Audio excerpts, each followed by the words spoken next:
Hi there folks, my name's NovaWing24 and welcome to the NovaWrap, your one-stop location for your simulation release news and goings on from the week that was. So here we are on Sunday the 10th of September 2017 for another episode, and we're going to kickstart the episode this week with some X-Plane news. So from the guys over at Aerosoft, so we have their latest release this week with the Airport Dublin version 2 for X-Plane 11 exclusive. So this is essentially a reboot of their previous airport, so their previous version of Dublin Airport for X-Plane 10. Now, I don't know what they did to that previous version to make sure it's not compatible with version 11, but they have apparently succeeded in doing that, and of course they are now offering it as an upgrade service for you to bring it into X-Plane 11 if you are running X-Plane 11 these days. Now, they have actually, to be fair and to a fair credit to Aerosoft and the developers here, this has had a pretty massive overhaul.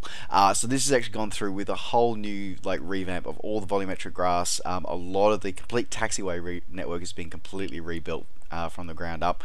They've actually added in a vast number of road segments for the X-Plane 11's native ground traffic. They've added in almost 1,200 new high definition lights have been added into this one. That's a lot of lights and 3D objects to add in. They've replaced all 7,176 parked vehicles with better X-Plane default cars. Seriously, can you imagine if you were the poor developer, the poor sod that actually had to go through and individually change that? Anyway, but as I said, they've done that. They've added in nearly 10,000 additional parked cars. So basically, they've added a whole heap of stuff in there, including an additional 30 buildings to bring it up to how the airport looks at the start of 2017. So as I said, it is a fairly massive upgrade that's actually been done on this one. And great to see that they are doing the update for this one. As I said, if you are a new user for this airport, it's coming in available now from the Aerosoft web store, coming in at about $25 US or your regional equivalent. If you are a previous owner of the X-Plane 10 version of this, then you can get this as part of an upgrade service, coming in at about $7 US, coming in about €5. So yes, that one is available now from Aerosoft. Alright, continuing on with X-Plane 11 releases this week. So the guys over at H Simulators have released the Station Nord airport in Greenland. Basically, for those who may not know, Nord is essentially sort of Danish or many European languages. Nord simply means north, and that's literally what this station is. This station is a military and scientific station in northeastern Greenland. Basically, it's in the arse end of nowhere. It really is. It's just under 1,000 kilometers from the North Pole, and it is the second northernmost permanent settlement in the world. So that's a pretty cool thing. And most of the other places further north are only occupied during the summer months. This station is essentially exclusively supplied by air, as to be able to get ship traffic there, it only happens once every sort of 5-10 years. So it's a real one of those places that's in the real in the middle of nowhere, and kind of cool to actually go and visit. And that's pretty cool. Anyway, my only thing is that the price I'm a little bit skeptical on. That's all. Just looking at it. So the price coming in, it's coming in at €12, about $15 US, available over at Sim Market. Look, it's a fairly basic one. It uses a couple of their own buildings, custom built buildings, but it uses a lot of generic stuff as well. Now this one's coming in available for working with X-Plane 11, so it does take advantage of the HDR lighting that comes with X-Plane 11s, which is cool to see. So there you go. So if you do want to get this one, it comes complete with the free aerodrome. There will the charts and approach plates that you need for this as well. So brought to us for H Simulators. This one is available now over at Sim Market, as I said, coming in at $15 US or about €12 or your regional equivalent, available now. Alright, and rounding out the X-Plane 11 release news this week. Oh, excuse me. Oh dear. We saw the release of and this is kind of tragic actually, it's sort of a tragic irony, sort of timing at the moment, of the release of Nimbus's version of St Bartholomew Airport, or Gustav III Airport, for the Caribbean island of St Bartholomew. It's sort of real shame because it's basically the island just got flattened. So well, I hope that everybody's okay there, and I know there are a few flight simulation personalities that are sort of free in that part of the world, and battening down hatches in Florida at the moment, so we hope that they're all well. But as I said, it's sort of a bit sad and ironic. This was actually released this week, but yeah, this is a full rendition of not just the airport, but the full island as well. With thousands of custom hand placed 3D objects or that. Look, this is actually looking pretty good. Like, there's a lot of details gone into this one. The nice custom buildings have gone through here for this as well.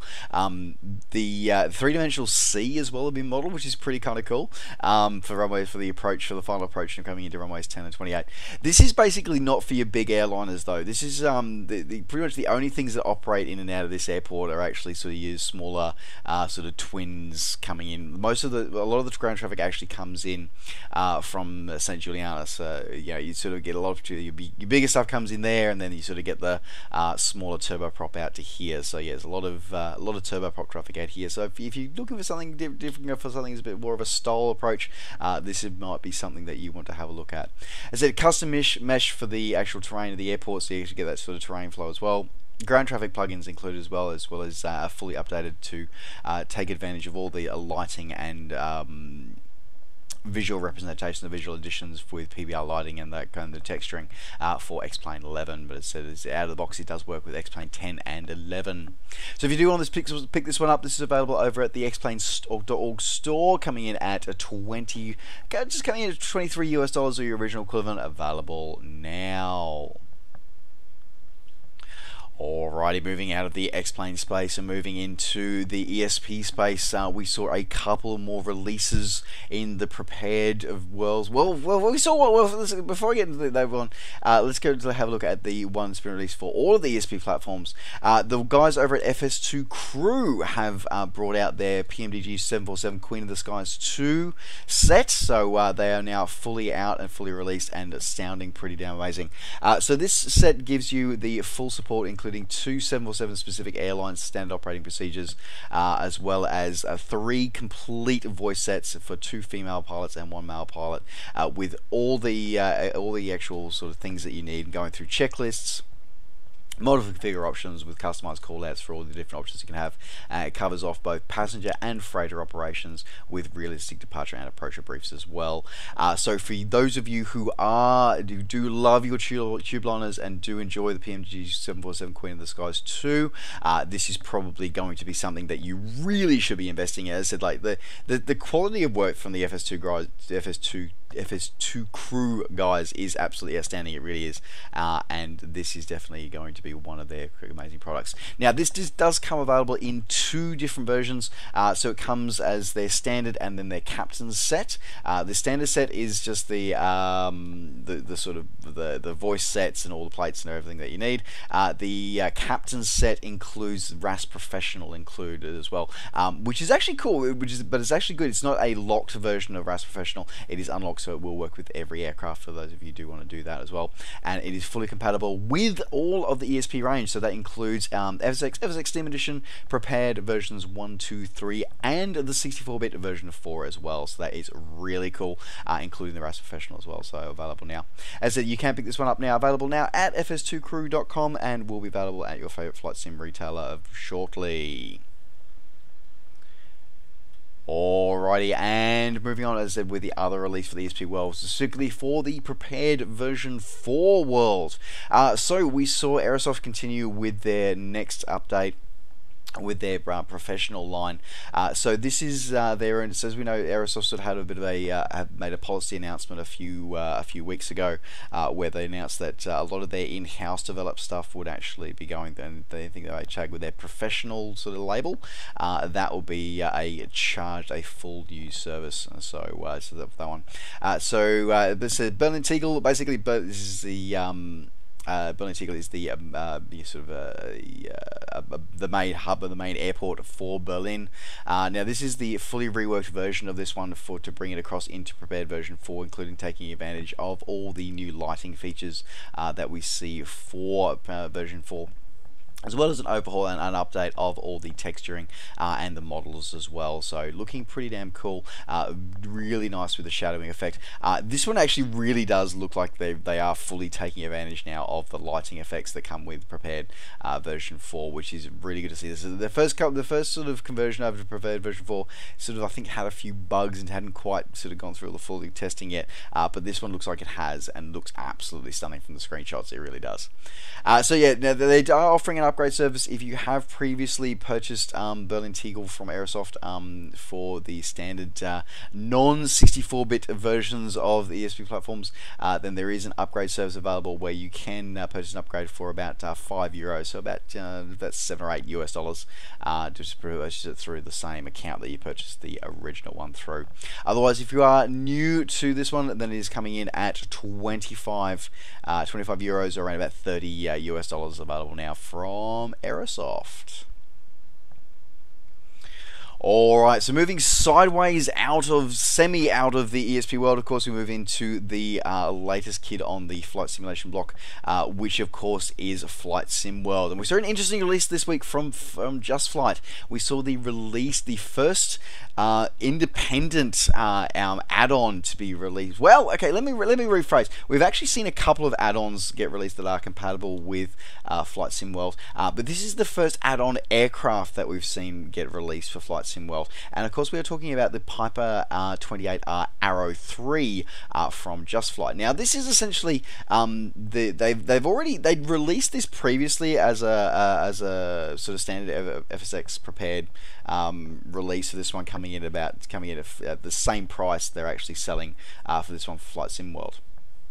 Now, as I said, it's very interesting to see this one, and what I'm actually really intrigued about is the fact that they are really trying to take advantage of all the cool stuff that is actually coming with Flight Sim World. So taking advantage of the interactive cold and dark checklist that's been showcased of the default aircraft in Flight Sim World, they're taking full advantage of that, as well as the updated, beautiful high fidelity graphics that are coming in as part of the Flight Sim World as well. So really interesting to see, and really interesting to see a developer actually really rolling the dice, as it were, to actually sort of go, let's put out an add-on and see what happens. So yeah, so this is one of the Just Flight in-house developed titles. As I said, the price point. The other interesting thing about the price point is this as well. Is that, so it's available now. I'm going to digress from the news slightly here because I want to cover something off here.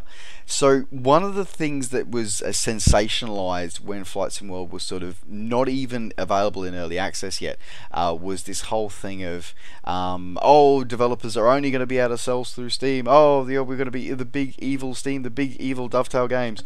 There was a certain developer out there that made a complete bullshit statement on a very public AvSim forum, claiming all this bullshit. They actually ended up withdrawing most of what they said and completely rewording their statement. Unfortunately, by the time they did that, though, everybody had already picked it up and run with it and was going with his original release. Anyway, so a lot of people seem to have had this thing stuck in their heads that, you know, developers must only develop via and must only sell their stuff via the Steam platform. So I'd just like to point out that actually this was first released on the Just Flight website. It was released on the Just Flight website about 12 hours ahead of when it was released on Steam. So just FYI, it hit a non-Steam store before it hit Steam. So anybody who's still trying to peddle the bullshit story that developers developing for Flight Sim World must enter agreement with Dovetail, must exclusively sell it via Steam, yeah, sorry, your argument just got completely shot down. FYI. Anyway, moving on. So I just wanted to make that point, just quickly, just less than subtly. And yeah, and I just want to give a shout out to Just Flight for actually, you know, taking a gamble on a flight sim that is still in development. So good on you guys for actually taking a gamble and actually, you know, striving to give us a better platform to work from. So good on you guys for taking the risk, taking the gamble, and hopefully we'll see it develop from there. Alrighty, moving on from that, let's move on, continuing on with the flight simulation world, moving into DCS this time. So we saw an interesting release for DCS this week. We saw the first, I can't say non-aircraft module because of course there's the ground combat one, combined arms I think it's called, yeah. No, this is the first navigation system module. Yeah, basically this is a GPS unit. Yep, that's it. Now, but okay, look, I'm not gonna derive it that much. Look, this is a fully functional rendition of the NS430 GPS navigation system. Funny enough, this is one of, is still, even to this day, is still sort of, a very popular light aircraft, general aviation, as well as sort of, quasi-military use GPS unit. It's a very solid, very reliable. It's simple, very basic. It just works. So it's become a fairly standard, very popular one around the world. So it's very interesting that it's now made its way into DCS. It's kind of cool. At the moment, it only works with the MI8, so you have to have the MI8. I'm hoping that if they choose to add in, I mean, at the end of the day, they're only saying it's going to work with the MI8. Hopefully, we'll see it work with other aircraft as well. But at the end of the day, we're only guaranteed to work with the MI8. I have a concern that we may have to purchase it again if we want it to work with something else. Like if you want to have a feature in the Huey, I would say that they should, just a recommendation, guys, if you're watching, my recommendation would be to go something like what Flight 1 do, whereas you buy it once for the platform and then it'll fit into anything. Like that would be my advice, just throwing it out there. But as I said, at the moment that will only work with the MI8. So if you do want to pick up and add some GPS navigation to your MI8 hip inside of DCS, you can pick this one up now. And I just want to touch on this one. There's some interesting community reactions with this one. A few people sort of saying, this is just crap and all the rest of it. I'm sorry, but yeah, you know what? There's still a lot of work went into this one. Like, there's a very highly detailed, working exactly as the real unit does. So a lot of research went into this one. It's $15 compared to the $50 of the of a standard DCS module. As I said, I'm hoping that I'll see it be compatible with other helicopters and other aircraft inside the sim as well, and down the track in the future. But otherwise, guys, if you don't want it, don't buy it. It's the same as like everything, especially in DCS. If you don't, any flight sim, or any sim really, if you don't like it, don't buy it. But but don't decry those people who do want to have it added to the sim, and actually the developers who actually took the time and effort and made a really high quality rendition of it. So anyway, but there you go. But if you do want to pick this one up, this is available from the DCS website, coming in at $15 US. But it is not compatible with the Steam edition. So my usual beef against DCS and the Steam and their treatment of Steam customers. Yes, I think I just need to ditch the Steam version. I think.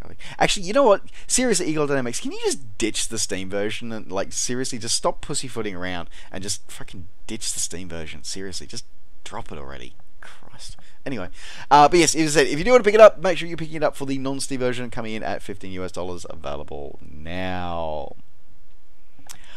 Alrighty, and moving out of the flight simulation world, moving into the rest of the simulation genre this week. So we saw, okay, so I almost didn't cover this one, but I felt it kind of important to bring this one because of it kind of still is. Okay, so this is Soldiers of Freedom. It's a first-person shooter, is what it is. It's not a simulation game, but what makes it a simulation game and sort of gives it that edge is the fact that it's a VR exclusive title, and that's where it kind of gets a little blurry. Where I feel the line gets a little blurry, because in first-person shooters are just that, they're first-person shooters. You click, you run, you mouse WAS and D keys, and you mouse shoot and shit, and you're done. But putting a VR headset on, suddenly this becomes a simulator.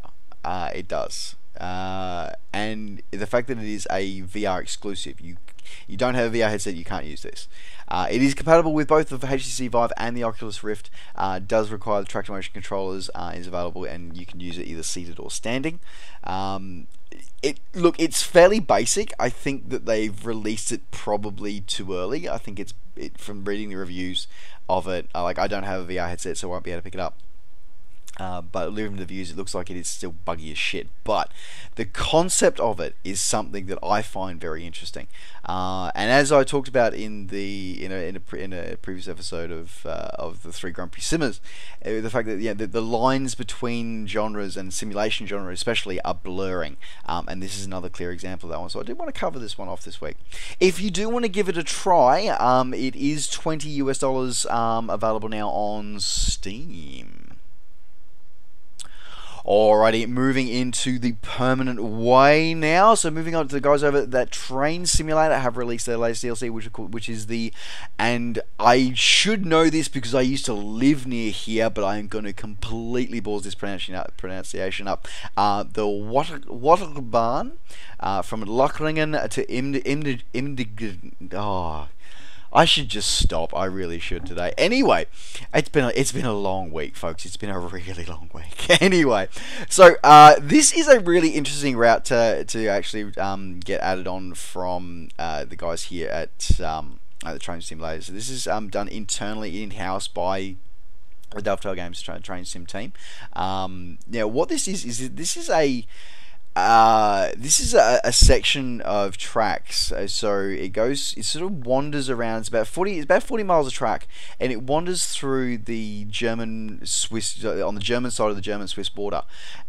Historically, it's a very interesting railway because it was actually designed and sort of plans were drawn up in the late 1800s, where it was going to be used as a military railway to be able to sort of protect Germany against attacks from the west, or be able to move large numbers of troops and horses from different parts of Germany very, very quickly. So artillery pieces and things like that. And that actually meant that you're going through some very very hilly and mountainous terrain because it's backing onto the Swiss Alps. But because of its primary use for military traffic, it meant that the grade had to be very low. It means the gradient could not exceed 1 to 100. So fairly, very flat, which meant that going down that descent, it only had to be like about a 300 meter, 250 meter, 300 meter descent. But it meant that it had to do a whole heap of switchback. They had to come up with some engineering ways of doing it, which means a whole heap more switchbacks, crossing and crisscrossing valleys with huge viaducts, and a fairly novel solution of a complete 360-degree loop inside of a tunnel, inside of a mountain. Like, that's cool. Like, that's an engineering marvel. It really is. Anyway, long story short, the track, once it was finished, didn't really actually sort of see a lot of use. Different routes were opened up for the military traffic. Roads became a lot more useful. Passenger traffic just wasn't there. But freight still kept the line open for a while. But really what happened was the line was basically going to get shut down. Most of the line was shut down in the 70s, and the last of the line was sort of stopped being used commercially sort of in the 2000s. But in the late 70s, a group of railway enthusiasts sort of suggested that they actually wanted to reopen parts of the line that had already been closed to actually make it as a sort of like a historical preserve for steam trains. So they could actually sort of keep them, so you could actually see these steam trains going in their natural environment. And that's what's kept it going to this day. So to this day, it is still used, and you get to experience a whole heap of steam trains sort of going through their natural habitat, as it were. And it's become a mecca for railway enthusiasts around the world to come and visit. So it's really, really cool. So you can still come along to this day, and you can see unique sites of steam trains regularly applying the tracks. It's really cool. Now, with this scenario, of course, you do get a steam locomotive included. So as I said, you get about 40 miles of the preserve route, including some absolutely amazing scenery included from the film. You also get a BR86 steam locomotive in there with advanced steam chest simulations, boiler and blower controls, an interactive smoke box, driver assist, and a period vehicles and rolling stock for it as well. You also get 7 career scenarios included with this one, and as usual, fully compatible with quick drive and with other Steam Workshop scenarios as well. So as I said, looking pretty cool and coming in for quite good value too, coming in at only $20 available now on Steam. Alright, and rounding out the simulation release news this week. So we saw the guys over at Duffo Games with another release from the Uro Fishing this time. So they've released the second of their latest line of DLC of new fishing spots with Manor Farm Lake. Now this one is available either for individual purchase for $11, or you can purchase as part of the season pass, which will give you access to 3 new fishing areas. Now this one is actually modelled off an actual real the actual real Manor Farm Lake, so it is actual licensed 14-acre venue, which includes a lot of fish sizings and competitions of the actual place as well. Now with this one as well, it's been beautifully replicated in stunning detail from the fully licensed venue. Includes 23 new boss fish to go through there, including the Manor Lake's famous residents for past and present as well, along with 10 new achievements and over 700 carp, big roach, tench, beam and bream and catfish for you to go forth and catch. So yes, if you do want to add to a new experience for your Uro Fishing simulation experience, you can add this one now. As I said, coming in $11 individually, or purchase as part of the season pass, available now on Steam. Alrighty folks, that does wrap up the NovaWrap for this week. I do want to say one final thing. I do hope that all Flight Simulator, all of you guys that have been affected by the various hurricanes that have been passing through the Caribbean and the Lower Americas over the last week and the next few days, I hope you are all battened down. I hope you are all safe and well, and if not, I hope the loved ones people are going to be looked after and take care of you. And if you know anybody in the area, make sure you reach out to them, make sure they're okay. Folks, I am going to let you know that next week I will endeavour to do a show, but I cannot guarantee it. Next week is a competition weekend for me. I am actually going to be entering my first ever triathlon next Sunday. As I said, I will do my best to get the news done on the Saturday night, but no guarantees. I will possibly be a bundle of nerves, so I can't guarantee that, but I'll do the best that I can. So if it is a little late or doesn't happen, keep an eye on Twitter and on the Facebook, and hopefully you'll see the updates there. Otherwise, we should hopefully see the news as normal. Alright folks, as I said, that wraps up the NovaWrap for this week. Thank you very much for joining me. Don't forget, as always, to like the video and subscribe to the channel if you're enjoying these videos and want to see more. And of course, as always, you can catch up with me and all the things I'm up to between videos by finding me on Facebook and on Twitter. Just search NovaWing24. Alright folks, thanks very much for watching. Take care, safe skies to all, and we'll see you next time. Bye for now.